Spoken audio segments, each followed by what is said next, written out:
అధికారం నీకున్నది కాబట్టి ఏదో 4 రోజులు సాయుధ బలగాల నడుమ నీ నాటకాలు కొంత సాగుతాయి కొంతకాలం, కానీ ఎల్లకాలం మాత్రం సాగవు. ఇది పక్క.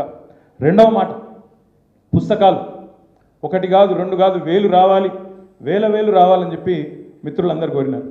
మీ అందరికి నేను ఇచ్చే మాట ఏమంటే ఆ బాధ్యత స్వయంగా నేను తీసుకొని వచ్చే సంవత్సరం నుంచి వేల పుస్తకాలు ఎవరైతే అజ్ఞాత సూర్యులు ఉన్నారో తెలంగాణలో తప్పకుండా వారిని వెలుగులోకి తీసుకొచ్చే బాధ్యత కూడా నేను ఈ పార్టీ తరఫున తీసుకుంటా అని చెప్పి కూడా నేను విజ్ఞప్తి చేస్తూ ఉన్నాను. ఎందుకంటే ఈ మాట బాధతోనే చెప్తా ఉన్నా. కొంత ఆ మధ్యన ఒక మిత్రుడు డిఎంకే మాజీ శాసనసభ్యుడు హైదరాబాద్కి వచ్చిండు, శేఖర్ అని, సిఆర్ శేఖర్ ఆయన పేరు. వస్తే ఏదో మర్యాద కర్టసీకి నన్ను కలవడానికి వచ్చిండు. వచ్చిన తర్వాత ఏదో పిచ్చాపాటి మాట్లాడుతున్నావు, రాగానే అన్న మీకు పుస్తకాలు తెచ్చినా అన్నాడు. ఏంటి అని చూస్తే ఒకటి బాబాసాహెబ్ అంబేద్కర్ గారిది, ఇంకొకటి మహాత్మా గాంధీ గారి యొక్క మరి జీవితానికి సంబంధించి 2 పుస్తకాలు తెచ్చి నా చేతిలో పెట్టిండు, ఫోటో దిగిండు. దిగినాక కూర్చున్న తర్వాత మరి పుస్తకాలు ఎందుకు తెచ్చినావు బ్రదర్ అని నేను అడిగాను. అన్న మాకు ఒక అలవాటు, మా పార్టీలో ఎవరిని కలిసినా పెద్దలను కలిస్తే ముఖ్యంగా మేము మా పార్టీ యొక్క ఐడియాలజీకి సంబంధించిన పుస్తకాలు, ద్రవిడియన్ ఫిలాసఫీ, ఐడియాలజీ, పెరియార్ నుంచి మొదలు పెడితే తమిళ కల్చరు, వాటికి సంబంధించిన పుస్తకాలు మేము బహుమతిగా ఇస్తూ ఉంటామన్నా. హైదరాబాద్ రాగానే మిమ్మల్ని కలవాలనుకున్నప్పుడు నేను కూడా పోయి హిమాలయ బుక్ డిపో పోయినా మీ దగ్గరకు వచ్చేటప్పుడు, మరి తెలంగాణ చరిత్రకు సంబంధించిన ఏమైనా ముఖ్యమైన పుస్తకాలు ఏమైనా దొరుకుతాయేమని చెప్పి దేవులాడినా. దురదృష్టవశాత్తు అక్కడ దొరకలేదన్నా. అందుకే దొరికిన 2 మంచి పుస్తకాలు తెచ్చి మీకు ఇచ్చిన అన్నాడు. ఎక్కడో గుండె చిన్నగా ఆయన కావాలని ఇన్సల్ట్ చేసినట్టు కాకపోయినా ఎక్కడో కొద్ది గాయమైనట్టు అనిపించింది. అయ్యో మనం ఈ పని చేసి ఉండాల్సిందేమో, ఇంకా విస్తృతం చేసి ఉండాల్సిందేమో అనే మాట అనిపించిన మాట వాస్తవం. ఎక్కడో కొద్దిగా మనసు చివుక్కుమన్నది. అందుకే దాని ఆధారంగానే చెప్తా ఉన్నా. తప్పకుండా ఇందాక పెద్దలందరూ చెప్పినట్టుగా ఇంకా చాలామంది పుస్తకాలు, ఇవాళ కేవలం మీరు చూసింది కొన్ని మాత్రమే. ఎందుకంటే ఒక మంచి కార్యక్రమం చేయాలని చెప్పి గౌరీశంకర్ గారు సంకల్పించగానే తప్పకుండా చేద్దాం అనుకొని మరి ఈరోజు పరిమితమైన స్థాయిలో మాత్రమే చేసినాం. ఇంకా చాలామంది పెద్దలు రావాల్సి ఉండే, సమయాభావం వల్ల వాళ్ళకి సమాచార లోపం వల్ల కూడా కొంతవరకు రాలేకపోవచ్చు.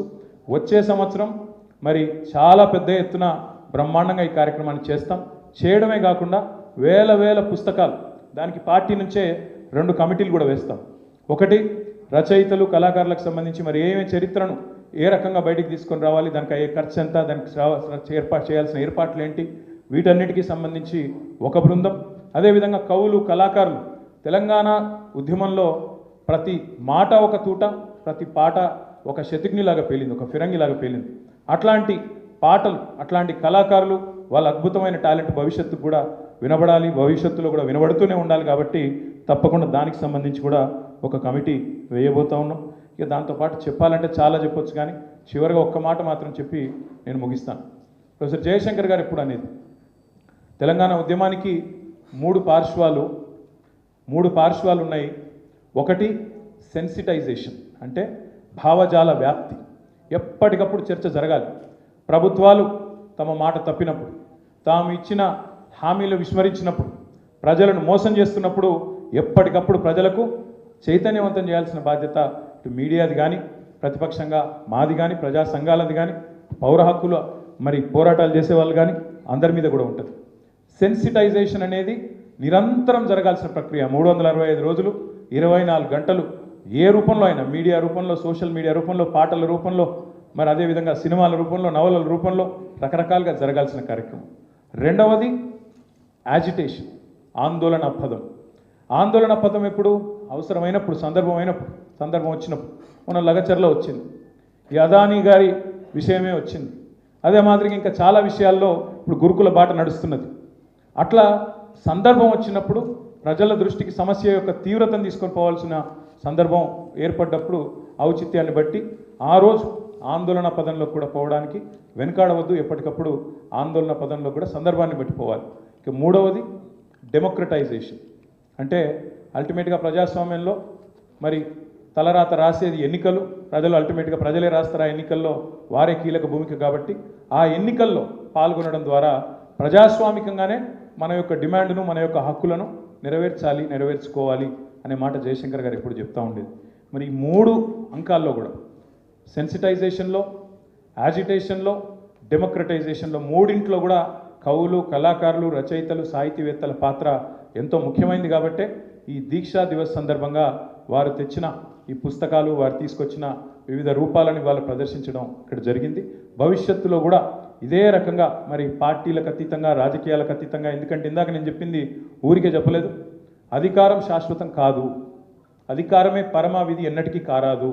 కానీ తెలంగాణ శాశ్వతం, అది సాధించింది తప్పకుండా తెలంగాణ ప్రజల పోరాట స్ఫూర్తితో, అమరుల అమరత్వంతో, కేసీఆర్ నాయకత్వంలో సాధించిన మాట ఇది వాస్తవం.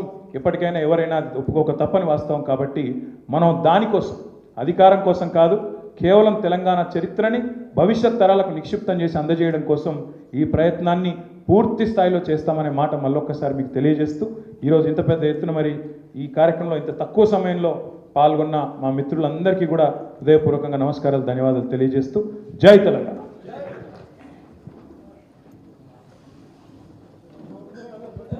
ఈ యొక్క కార్యక్రమానికి పెద్ద హృదయంతో ఏర్పాటు చేసినటువంటి కేటీఆర్ గారికి ప్రత్యేకంగా ధన్యవాదాలు తెలియజేస్తూ ఈ యొక్క కార్యక్రమాన్ని ఇంతటితో ముగిస్తున్నాం.